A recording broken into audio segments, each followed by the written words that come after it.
Indarkeriarekin lotuta dagoen edozein gatazkatan, ikusten duguna da garrantzia handia daukala momenturen baten egia ateratzea. Esaten dugu gatazkek berradizkidetze helburu bat eduki behar dutela, bide bat, eta bide horretan batez ere gehien sufritu zutenen egia ateratzea eta rekonozitzea oso garrantzizkoa da. Gainera, gatazka batzuetan biktimek biktimizazio bikoitza jasaten dute, gure gerra zibilean bezala, batetik galera izugarriak eduki zituzten, baina bestetik ezin izan zuten gaia hitz egin hainbeste urtetan. Kasu honetan bereziki garrantzizkoa da jende horri aukera ematea, adierazteko beraien bizipena eta leku bat emateko beraien narrazioari. Munduko bake prozesu guztietan oso garrantzizkoa izan dela memoriaren komisioak sortzea, egiaren komisioak sortzea, aurrera begira gizarte hori garbi jarraitu ahal izateko. Bestalde ikusten duguna da, egi hori batzutan urte asko pasata ateratzen dela. Gure kasuan adibidez, transizio famatuan dana tapatu egin zen, etzen egirik atera eta ia eskatu ere ez, baina ikusten duguna da orain sufrimendua eta sarraskia jasan zutenen bilobak hartu dutela rol berri bat, rol aktibo bat, reibindikatuz memoria, reibindikatuz beraien aiton amonen egia ateratzea eta publiko egitea, bai beraien prozesu pertsonalean eta bai gizarte bezala daukagun behar bat moduan. Historiaren transmisioaz ari garenean, garrantzia ematen diogu bakelanetan eta gatazka ebazpenean nola transmititu historia hori, batez ere ikasteko, batez ere bakearen bidean laguntzeko eta berradizkidetzaren bidean laguntzeko. Eta ikusten duguna da, kuestioa ez dela inbeste identifikatzea zeintzuk izan diren onak eta zeintzuk izan diren txarrak. Gizakiok frogatu duguna da, gai garela edertasuna, bizitza, elkar laguntza sortzeko, baina baita ere gai garela suntzipena, heriotza eta kriston sarraskiak egiteko. Testu inguru konkretu bat sortu eskero.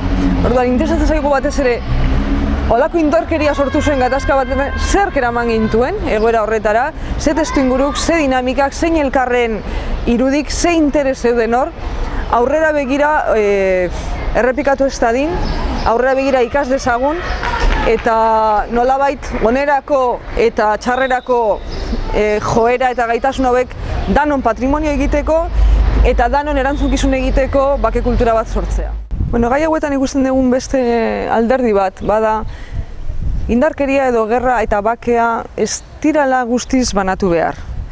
Indarkeriaren erdian edo gerra baten erdian ikusten ditugula gizatasun keinuak, nola adibidez bando batetako batek laguntzen dio beste bati edo adizkidetasunagaitik edo besterik gabe, gizatasunagaitik laguntzen dio eta bizitza salbatzen dio bere burua arriskuan jarrita, eta nola itxurasko bakea dagoenean ere, ikusten dugu nola eguneroko bizitzan hainbeste indarkeria eta hainbeste sarraski ematen den.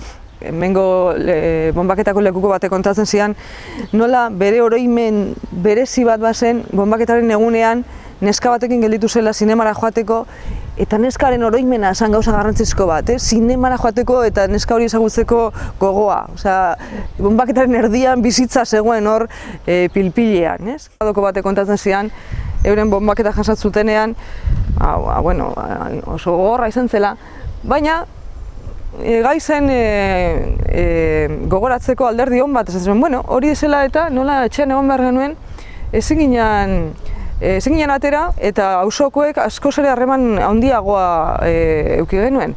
Orduan, hori da beste puntu bat, ez bereiztea, ez egin txuri eta beltzean oinarritu da dagoen analisi bat, baizik eta bizitza eta suntzipena elkarrekin doazela egoera guztietan eta nola heldu eta nola batez ere bizitza bultzatu egoera bakoitzean. Gatazken ebazpenean ikusten duguna da, batetik mina jasotzen duenaren testigantza jasotzeak lagundu egiten duela, gatazken ebazpen eta eraldaketa horretan, egi hori ateratzeak, eta ikusten dugu baita ere, erasotzaileari aukera ematea edo barkamena eskatzeko edo bere egia ateratzeko horrek ere laguntzen digula. Eta maila mikroan ikusten dugun hori, maila makroan edo gizarte mailan ere ematen da. Bai Alemaniako kongresuak barkamena eskatu zion herriari gonbidapen bezala jaso zuten, baina nahi izan zuten eta eskertu egin zuten iniziatiba hori edukitzea. Eta baita adibidez, Kondor Legioko pilotoen bilobak etorri izan dira herrira herriari barkamen hori eskatzeko, euren senideen izenean, eta bake lanean ekarpen bat egiteko nahiarekin. Claro, bide horretan norbaitek errestu eta ahalbideratu egin behar ditu ekintza horiek. Zaila da maila pertsonalean norbaitek iniziatibak aurrera ateratzea, baina hor bai, hori horrela dela ikusita erakundeek edo taldeek edo beste botere edo baliabide gehiago daukatenek errestu aldute bide hori testigantza horiek jasotzeko eta harremanak berbideratzeko.